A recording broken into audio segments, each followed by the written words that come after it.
বর্তমানে অনেকের হাতে হয়তোবা এনআইডি কার্ডটা রয়েছে। এটা স্মার্ট কার্ড হতে পারে অথবা দেখা যেতে পারে লিমিটিং যুক্ত এনআইডি কার্ড।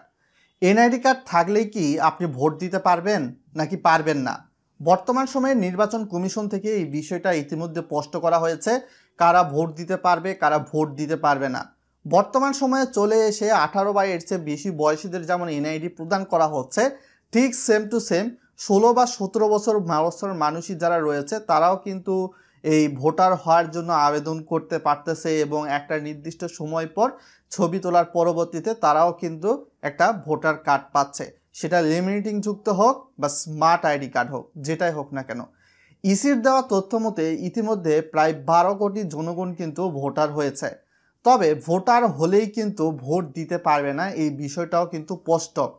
ইসির পক্ষ থেকে বলা হয়েছে আপনার যদি এনআইডি থাকে সেক্ষেত্রে আপনি যদি ভোট দিতে যান, এজন্য অবশ্যই আপনাকে বাংলাদেশি নাগরিক যেমন হতে হবে।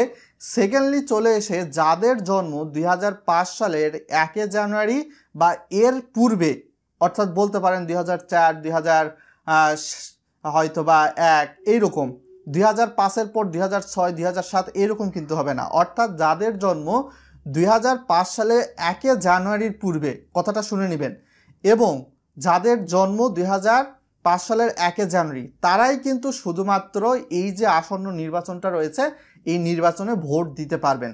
তাহলে বোঝা গেল যে আপনার হয়তো বা 16-17 বছর বয়স, আপনার কাছে এনআইডি রয়েছে, এনআইডি থাকা সত্ত্বেও কিন্তু আপনি ভোট দিতে পারবেন না। তাই অবশ্যই ভিডিওতে লাইক করে ভিডিওটা বন্ধু বান্ধবদের সঙ্গে শেয়ার করবেন, যাতে করে তারা এই বিষয়টা সম্পর্কে জানতে পারে। আর চ্যানেলে নতুন হলে সাবস্ক্রাইব করে দিতে পারেন। সো এইখান থেকে হয়তোবা আপনাদের কাছে ইতিমধ্যে স্পষ্ট হওয়া গিয়েছে, এনআইডি কার্ড থাকলেই কিন্তু আপনি ভোটার নন, এনআইডি কার্ড থাকলেই কিন্তু আপনি ভোট দিতে পারবেন না আসন্ন জাতীয় নির্বাচনকে কেন্দ্র করে। সো আজকে এখান থেকেই বিদায় নিচ্ছি। সকলে ভালো থাকবেন। আসসালামু আলাইকুম। এনআইডি সম্পর্কিত আপনার যদি কোনো তথ্য জানার থাকে তাহলে ভিডিওর কমেন্ট বক্সে করতে পারেন।